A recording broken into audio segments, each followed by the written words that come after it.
Kellen Moore has his coordinators. Yesterday, we found out that Doug Nussmeier would be joining him as the offensive coordinator. Today, we find out that Brandon Staley will, in fact, be the defensive coordinator. These are the two names that surfaced immediately when Kellen Moore's name popped up for the Saints job, and now we understand that that is how things are going to go. Y'all understand from a big picture perspective what these two hires mean.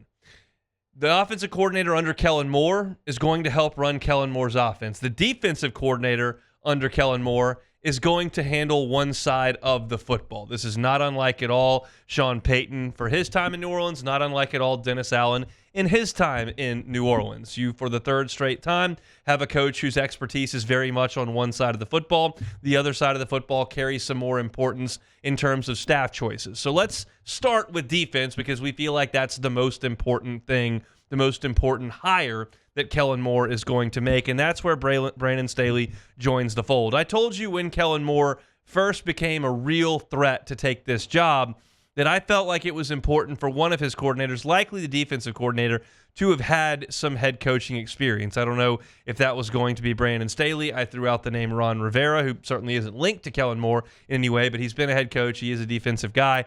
And so you look at Staley, and he fits that bill, even though he is fairly young. He's a 42-year-old head coach. I like Brandon Staley's resume just because, I mean, he started with his hands getting dirty. I mean, this is a guy who became a grad assistant at Northern Illinois, coached the defensive line at St. Thomas in Minnesota. He was at Hutchinson, where he was an associate head coach and defensive coordinator, was a grad assistant at Tennessee, worked through some small stops at John Carroll and James Madison before he finally got his shot in the NFL. He coached outside linebackers with the Chicago Bears for a couple of years. Then he went to the Denver Broncos and coached outside linebackers. Finally, Sean McVay made him the defensive coordinator of the Los Angeles Rams, and he spent 1 year doing that, and the Chargers scooped him up as a defensive coordinator. That was at the point where everybody was jumping into that McVay tree, trying to pillage anything they possibly could, and the Chargers went with Staley on the defensive side of the football. Now, his run as the head coach at L.A. with the Chargers wasn't great, but it wasn't like an absolute debacle. They went 9-8 the first year. They went 10-7 the next year and ended up in the playoffs, and they lost to the Jaguars in that playoff game. And then he got fired in 2023 after a 5-9 start. Like, yes, there were questionable decisions made. Yes, you can pick it. I'm not trying to defend entirely Staley's run in Los Angeles with the Chargers. There were certainly mistakes made and some that were really magnified on given Sundays in the NFL. You had a lot of talking heads that were looking, going, this guy's in overs. I get it. But, like, they did win some games. It wasn't just a complete grease fire. He had some issues on the defensive side, which is his side of the ball, late in his tenure there. But I think that he has proven to be an innovative defensive mind. He has proven to be someone that a lot of organizations have trusted to be a part of their organization. Sean McVay certainly did. Kyle Shanahan certainly did. So I think he's a fairly respected name in the sport. I think he brings an expertise on the defensive side, and I think this is a quality hire. I think that it's an interesting dichotomy, an interesting relationship between, one, Moore works for Staley, now Staley works for Moore. But again, you're talking about guys who spend time in different meeting rooms on different sides of the ball trying to accomplish different things. So I think largely, now I can't certainly speak to this, but largely you've got a situation when Brandon Staley is the head coach of the Chargers.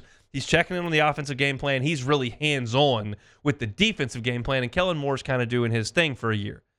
You come back in this situation in New Orleans, Kellen Moore's going to be hands-on with the offense and that game plan. He's going to check in on the defense and see how that's going. So in a way, you're kind of still working the same, even though one guy's got different title on his door and a little bit higher salary than the other, and then that flips. So I think this is a quality hire. I think that this makes a ton of sense.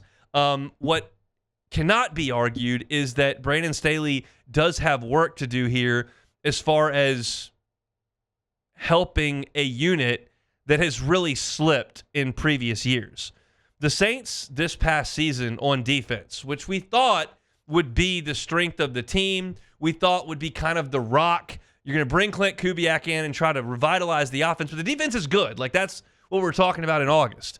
Well, you finished 19th in scoring defense, 30th in total defense, 27th against the pass, and 31st against the run. There was nothing the Saints did well on defense this past year. Y'all know about the age. You know about the salary cap. You know about all those things. They've got to overhaul the defense as well. So this is not a situation where either side of the ball is coming in with a lot of stability. So Staley's got some work to do from that perspective. Offensively, we go to the other side of the ball, and I told you this. Kellen Moore's offensive coordinator needs to be someone he trusts and someone who, quite frankly, thinks like him, because you want to be on the same page. Kellen Moore is going to call the plays. He's going to be instrumental in the game plan. What you need from an offensive coordinator is an extra set of eyes to help. That's the same way that Pete Carmichael helped Sean Payton, and you didn't necessarily want him to be calling the shots. Maybe that's the case with Doug Nussmeier as well. Look, Doug Nussmeier's stops as an offensive coordinator have been a little bit uneven. And a lot of it's been in college, quite frankly. So it's a different world than it was when he was calling plays 15 years ago in Tuscaloosa or 10 years ago in Gainesville or whatever the case. Like, it's just a different world in terms of the type of offenses people run. He's doing this thing in college. Now this is the NFL. I don't know that going back through Doug Nussmeier's credentials and ranks as far as his peers 15 years ago means a heck of a lot. The game just has changed so much. But Kellen Moore has worked with Doug Nussmeier, and if he feels like Doug Nussmeier can look at tape and see it the same way he does, and look at defenses and see it the same way that he does, and feel like there are core values of the offense that have to be executed the same way Kellen Moore does, then that works. Nussmeier's going to work with the quarterbacks, whoever that is, we don't know yet. And he's going to be an extension of Kellen Moore, who's ultimately the top of the food chain here. What the Saints have now is a pretty young staff. They've got a staff that I think was built with offense in mind first, and now you'll bring Staley in to kind of run the show on the defense and make sure that he's got the guys that he wants in place on that side of the ball. Because this is what we talked about earlier this week. Like, Kellen Moore's hires started offensive line run game coordinator, quarterbacks coach, now offensive coordinator. Like, he was stacking the offense first. Then he went and got Staley, and I think he's going to let Staley kind of do his thing. He's worked in a lot of organizations, been a head coach, got a lot of relationships in the league. You let him do his thing on the defensive side of the ball. And then you try to push off the dock with what's next. And I think what's next ultimately is Derek Carr.